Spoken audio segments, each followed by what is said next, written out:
All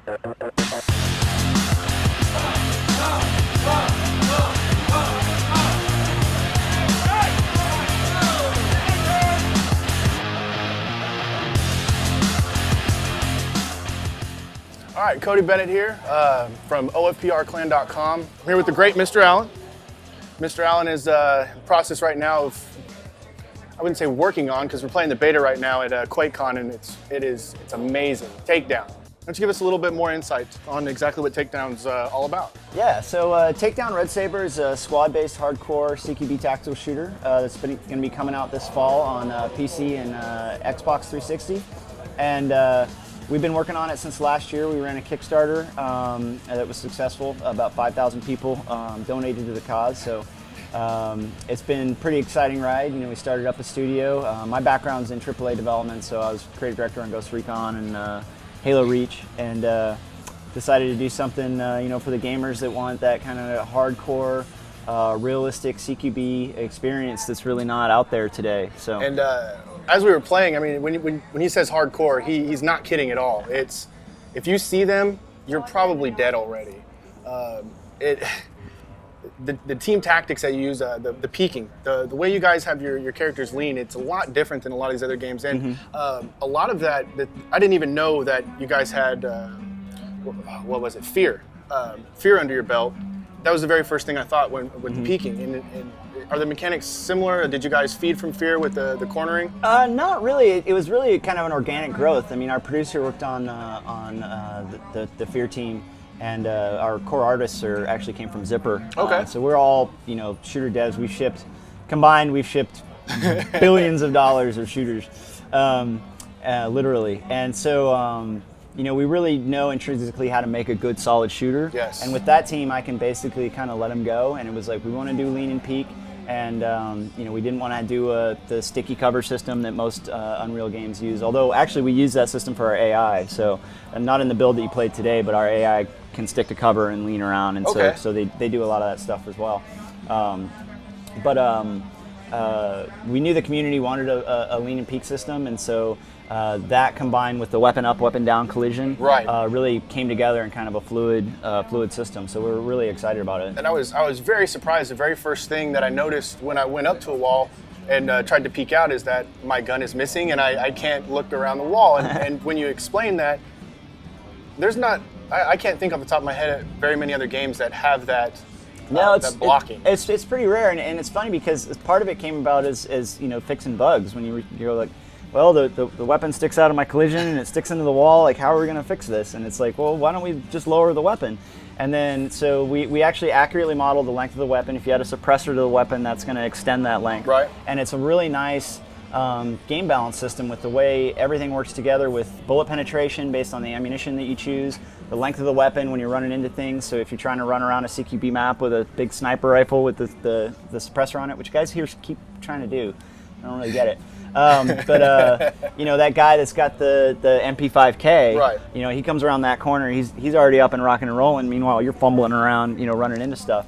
And so it adds a kind of inherent game balance to the mix, but it's all based on realism. Right, and that's another thing I noticed too is being Marine Corps, you being Marine Corps, I also read on the wiki page about it that there was another Marine Special Forces guy working on the project with you? We had some Special Forces guys do some consultation. Okay. But I'm as far as the full-time development team, I'm the only guy with real military experience. But we've had a variety of military advisors help us out over the year. And it clearly shows. I was blown away, like I was saying, with the different types, and you were telling me that the 308, you can't run and gun with the 308. I mean, we obviously know that, but other people out there, playing Counter-Strike or Call of Duties or whatnot, who are running, jumping, spinning around, 360 no scope, try and do that in this game and you're going to get murdered. Yeah, it's been great. We actually, these guys came over this morning, this clan came over from the PC thing, and they're all like sitting down, and our community manager was like, okay guys, this is a hardcore game, it's a hardcore tactical shooter, so you guys get it. And he goes, brah, we're pro gamers. And we're like, all right. And then it's just like dead. Okay, guys, you want to try again? But it's pretty cool because it's it's slow paced in the fact that you really got to think about what you're doing when you're coming around a corner, when you're coming through a doorway. You really got to stick together. But all that's just inherent to the game systems. There's no like magical stay near your buddy, team buff or anything like that. It's just because the AI are accurate, they're lethal. You can take heavy body armor if you want. If they got submachine guns, that's going to give you a little bit of a respite. You take a few rounds, but yeah, it's that inherent lethality that just makes that tension that you miss. I mean, it's fun running around in Halo and just poning noobs, and I really enjoyed Halo Reach. But wanted a game that brought that tension that the Rainbow Six, original SWAT, even games like Fear had. That at any moment if you screw up, you're toast. And it's been cool because of Kickstarter and because of our relationship with 505 Games. We can just focus on that game, and we don't have to try to make a game that is for everybody, because honestly, it's not going to be for everybody. Right. But the great thing that I saw today is when guys would sit down, they start playing. Guys or gals, they start playing, they'd get wasted, and then they'd go, okay, I gotta slow down, I gotta work together. But then in multiplayer, there's a lot of fast-paced action as well, because we're primarily focused on attack-defend, objective-based mode, and hopefully we're gonna be playing some over here tonight. And the defenders start, but because the maps are completely non-linear, and the attackers have multiple insertion points, they don't know where the defenders are going to come from. So it's a lot like Blind Siege from Graw. And another thing that you were telling me about yesterday is there's an actual architect who designed the buildings and the layout of everything that's going on. Yeah, our lead artists both have architectural experience, and so we actually build levels kind of backwards from how traditional game development is. Traditional game development, a designer sits there and he's like, oh, this is the experience I want my player to have. So, when they come up over this ridge, they see the sun, if you played Halo, you know exactly what I'm talking about, or Call of Duty or whatever. The way we build levels is that we start with the architecture first. So we say, okay, I'll say we want a mid-sized space. I want it to be a centralized building that you can move all around the outside. And it was funny for HQ, the map we're showing today. I originally thought like a hacienda, like in Mexico. I thought, it'd be cool, palm trees in the hacienda building. And Deanna and Mark, our artists, they're like, yeah, we're not doing a hacienda. We're doing we found this building in it's actually a embassy in Berlin that inspired the kind of architectural design of the building. And so they build the space out, we get it to Gray Box, and that's when I sit down and actually design the mission and what kind of mission it's going to be, what are your objectives going to be, and then also as well in multiplayer how we're going to do the layouts with the different bombs and the insertions. And it's cool in multiplayer with that because, you get this, fast rush to a point, then everybody slows down, then you get some gunplay, and then either someone goes for the bomb and dies, or they go for the bomb and cap it. It plays out really, really well. Real quick, let's just touch base on the classes again. We kind of skipped over that. I'm just excited. The game is awesome. Can't wait for it to come out. But there's 3 classes, right? Light, medium, and heavy. And as you said, the heavy can take a little bit more small arms. So what are the key characteristics of each? Yeah. So basically, when you choose your armor level, and to be clear. It's not class-based in the sense that if you decide to be a sniper, you can only get this armor. It's just like you choose your loadout. Right. If you choose a bad loadout, then you're hosed. But basically, the differences are in movement, armor protection, and noise generation. Okay. So the lighter armor is going to be the quietest. Obviously, light armor actually is no armor, so it doesn't provide any protection at all.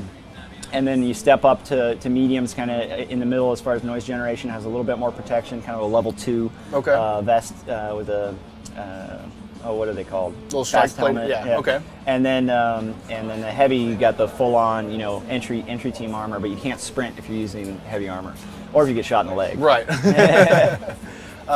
And then also, you touched on the ammunition. What type of ammunition do we have starting? Will we get more in the future, or is it just a set? Well, the future is always open and bright. Hopefully, if the game sells, we're going to be making a lot more content for it. So gotta get the word out. But right now, it is based on a per weapon basis. Okay. So with your MP5s, you've got your obviously your 9mm full metal jacket. You got JHP, and then you got subsonic rounds as well. Okay. So they'll generate a little less noise when you're using a suppressor. And that steps up through, we got 40 caliber carbines, and then into your 5.56s, your 6.8s, your 300 blacks. when you get up into those, you start getting your armor-piercing rounds that are available. So with the kind of 7.62 and above, I believe, maybe 5.56. I can't remember if we got AP for 5.56, but you can choose the armor-penetrating rounds. Now, of course, the way armor-penetrating rounds work is they poke little holes in things very well. So while they penetrate both body armor and the environment, because the entire environment is all penetratable, right. Not by every round and not everything. So concrete pillars are going to stop, obviously like a 9mm. Right. But actually, the way the system works, because it calculates the material and the penetration value, even if you actually take armor-piercing rounds, you can actually shoot through the edge of the corner. Like something like concrete, like you could, AP round 7.62 will go right through a cinder block. So a realistic wall bang, you could say. Yeah, exactly. Throws people off a little bit, but once they start getting used to it and use it as, using the tactics. But again, it's kind of got that inherent balance where, the combination of that penetration, right. with the way that the recoil and accuracy work. Whereas if you run with a MP5K, you don't get a huge hit on your accuracy.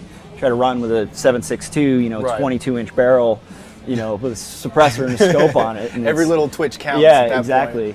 And that works well. HQ is kind of our mid-sized map, but we also have some larger maps for some sniper gameplay. Because HQ is very big. There's a lot to it. There's just starting off, you have a massive, like a cafeteria, a big open section. You have a garage that you can go into the lower levels, and then on top of that, there's long corridors. There's very tight corridors. There's upper levels, lower levels. Yeah. I was blown away by it. I really love the game. I was a big Rainbow Six Vegas fan, and that's the type of mode that we got to demo today, where it's I don't want to say a kill 'em all, but there's a bunch of bad guys, and you go in and you kind of clear them out with your buddies. Now, talking with the bullets, is there a ricochet factor? No. So there's no but rounds can deviate when they penetrate objects. Oh, okay. So with the penetration, the outcome of the bullet is, let's say, like the magic bullet, so to speak. Yeah. That's awesome. Okay. Do we have a release date? Do you know when it's going to be? We're coming out fall. So basically, it's going to be fall on PC. Steam's our lead platform. Although we're looking at other distribution services as well. And then working on the Xbox version, getting that closed down. Okay. So we actually developed for PC first, and then we ported it over to the Xbox. Another thing I saw on the wiki page, I mean, it's wiki, so I have no idea if it's real. That's why I'm asking. I don't know who puts the stuff up on there. It said something about PS3. Is PS3 out of the question? Right now, we're not doing a PS3 version. So, or we haven't announced that we're doing a PS3 version. Okay. So basically, we made the decision last year when we didn't know what was going on with next gen. We kind of had to make the call in the fall of whether we were going to move ahead with our PS3 version right away.